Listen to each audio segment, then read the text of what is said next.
gente já tinha dirigido esse cara no evento de lançamento e já pontuamos várias das suas características para vocês, mas hoje o rolê é um pouco diferente. Justamente porque ele veio concorrer com algumas feras do mercado, como o Chevrolet Onix Active, o Hyundai HB20X e o Renault Sandero Stepway, que infelizmente nós não conseguimos dirigir por indisponibilidade tanto da fábrica quanto das concessionárias parceiras, é que a gente colocou esse cara à prova, mas os outros dois a gente dirigiu.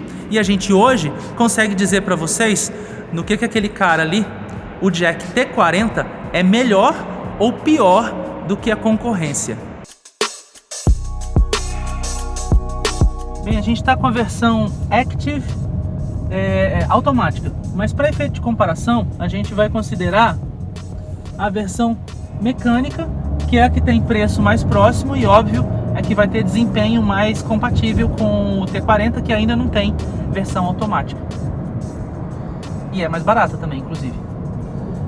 Em relação ao acabamento interno, o que a gente pode perceber é o seguinte: você não tem outra escolha. Algumas pessoas gostam dessa padronagem aqui toda meio marrom, meio laranja. Eu gosto, mas tem gente que acha um pouco exagerado. Você encontra esse padrão numa faixa gigantesca aqui no painel, nos bancos, nas portas, né? Mas você não tem muita escolha. Quem prefere um carro um pouco mais discreto não vai ter muita alternativa. Mas o acabamento é bom. É claro que você vai encontrar muito mais plástico aqui do que você encontra no T40, por exemplo. Só que a montagem é bem feitinha. Tem umas rebarbas aqui e acolá, entendeu? Mas isso é típico da linha Onix. De todo jeito ele não deixa a desejar. Não é dos piores nesse aspecto, não. Tem pior do que ele. O desempenho é compatível. O do T40 parece um pouco melhor, inclusive porque o T40 tem mais potência e mais torque, né, do que o motor 1.4. Mas o escalonamento do câmbio, aqui a gente também, mais uma vez, está considerando o desempenho da versão com câmbio manual de 6 marchas. Esse aqui é o automático, mas dá para falar porque nós já avaliamos a versão com câmbio manual também. O escalonamento do câmbio privilegia não só a eficiência energética e o baixo consumo de combustível, mas o carro também tem força suficiente para enfrentar quase todo tipo de situação, especialmente urbana. Tem força em baixa rotação e é isso que o consumidor espera, né? Na estrada, para certas ultrapassagens ou certas situações, você vai precisar esticar um pouquinho mais as marchas, porque também não há milagre, né? Tem força em baixa rotação, mas tem menos força do que no T40, então obviamente você precisa exigir um pouquinho mais. E em termos de equipamentos, o Onix Active é bem servido. Ele tem central multimídia, tem ar-condicionado, que é analógico assim como no T40. Tem retrovisores elétricos, vidros elétricos também, com um one-touch para as 4 portas. No T40 só o do motorista, então nisso o Onix leva vantagem. E tem um item exclusivo também, que na verdade é exclusivo da Chevrolet, nenhuma outra marca dispõe disso aqui no mercado nacional, que é a central OnStar. Na mesma medida que a central OnStar auxilia na questão da segurança e até oferece serviço de concierge, ela também possibilita alíquotas de seguro um pouco mais baixas. No caso do T40 é a câmera frontal que faz isso, mas a gente ainda precisaria avaliar uma cotação de seguro para saber se isso realmente vai acontecer. Fora isso, o Onix é um carro silencioso, ele é bem assentadinho, a suspensão é mais rígida do que a do T40, o que parece um paradoxo porque o T40 é um carro bom de curva, só que ele tem a suspensão macia, o que é bom para filtrar imperfeições, mas ela oscila um pouco. No Onix Active isso não acontece, a suspensão ela é bem mais rígida, a direção tem assistência elétrica, ela é boa de manobras, o jack é mais leve, mas ela deixa o carro um pouquinho letárgico, assim, ela atinge o peso certo em velocidade, mas o carro não fica na mão como a gente gostaria. De todas as formas, na comparação com o T40, o Onix perde em desempenho, perde em equipamentos, mas ganha em acerto de suspensão e ganha em relação ao peso que a direção adquire em velocidade, que no T40 deveria ser mais pesada, mas acaba ficando leve e deixando ele bambo demais.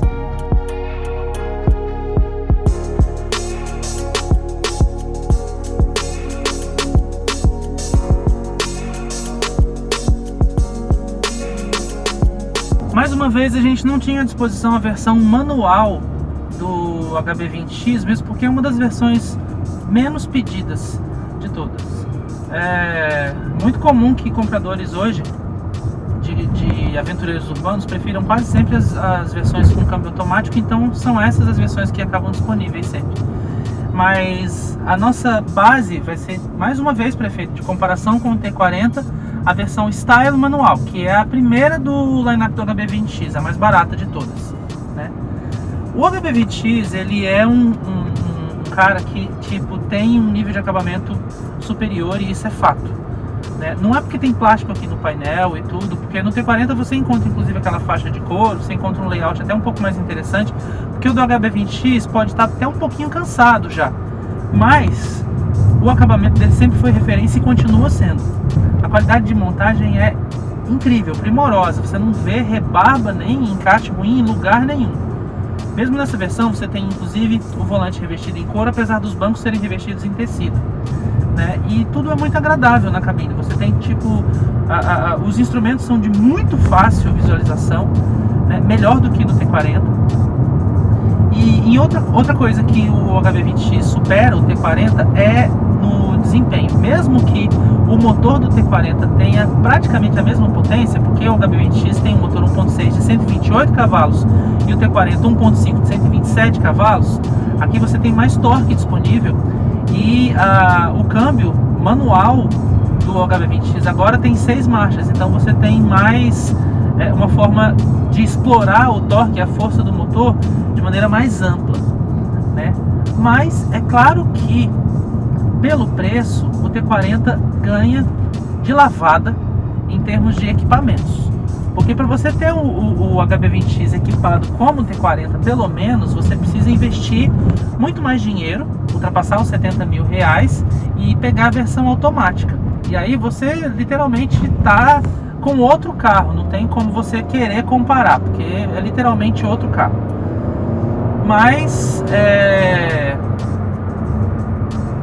não é que a versão manual básica seja mal equipada de tudo, é que você na versão manual básica você não vai ter central multimídia, você vai ter um rádio só, o ar-condicionado de novo vai ser analógico, né? Assim como é no T40, assim como é no Onix Active, mas você vai ter vidros elétricos nas 4 portas com uma touch para todo mundo, também vai ter retrovisores elétricos, né? Não vai ter retrovisor eletrocrômico, assim como você não tem também no T40, mas você vai ter, olha que legal, porta-óculos, que poderia ter no T40, é uma coisa boba, mas não tem, né? Enfim, a lista de equipamentos ela é bem aquém daquilo que o T40 oferece, mas para quem prefere o HB20X, o que a pessoa vai ter a mais, literalmente, vai ser desempenho melhor e uma qualidade de acabamento, apesar do layout interno mais simples, essa qualidade de acabamento vai ser bem superior à do T40, inclusive.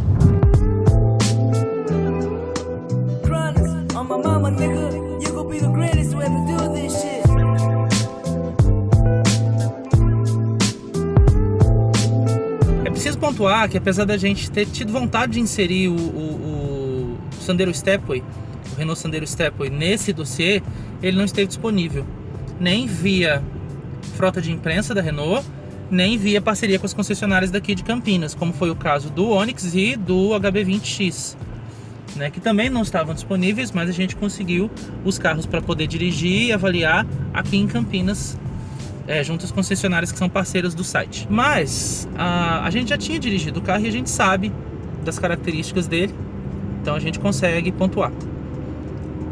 Em relação ao T40, o Sandero Stepway é bem mais pobre em acabamento e em qualidade de montagem, mas isso é típico do fato dele ser um carro concebido para países emergentes, né, para economias emergentes, e mesmo com um design novo isso não mudou.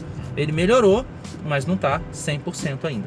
O desempenho dele com motor 1.6 SCE com certeza ficou muito melhor do que costumava ser. Antes ele tinha o 1.6 de 8 válvulas, que era um pouco antiquado, tinha recebido algumas melhorias, mas fazia o carro ficar bem mais lento em comparação com a concorrência, agora não é o caso. E ele continua com um câmbio de 5 marchas. A lista de equipamentos dele também é bastante interessante, né? Talvez a que mais se aproxime do T40 em termos de quantidade de itens, mas o T40 ainda ganha por ter alguns itens exclusivos, né? Tanto no segmento quanto em relação ao Sandero Stepway. E por incrível que pareça, apesar de ter uma distância entre eixos menor, o T40 se iguala ao Sandero Stepway em relação ao aproveitamento do espaço interno e até do porta-malas também.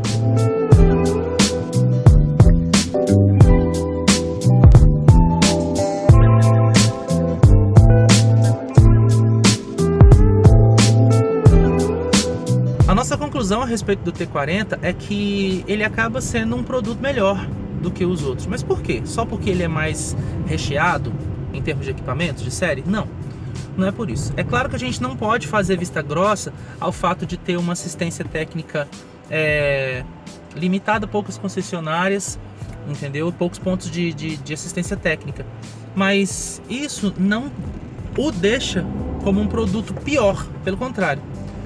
O HB20X o supera em alguns aspectos, o Sandero Stepway também o supera em alguns aspectos, principalmente na questão do espaço interno e do desempenho geral, tanto o HB20X quanto o Sandero.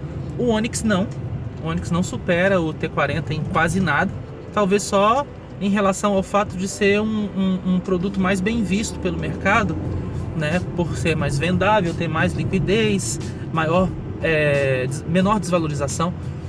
Mas ainda que o T40 seja superado nesse ou naquele ponto por alguns dos concorrentes, o pacote todo faz ele se tornar um produto realmente melhor. Tanto porque a Jack mais uma vez conseguiu se superar em relação à qualidade de montagem e acabamento, quanto pela lista de equipamentos de série, que é bem interessante, como sempre costuma ser, né, em todos os carros da Jack, mas que é realmente bem interessante se a gente julgar o preço, que é menor do que o dos concorrentes, ou no mínimo está lá no mesmo patamar. Então, compensa a compra sim, e vale o voto de confiança.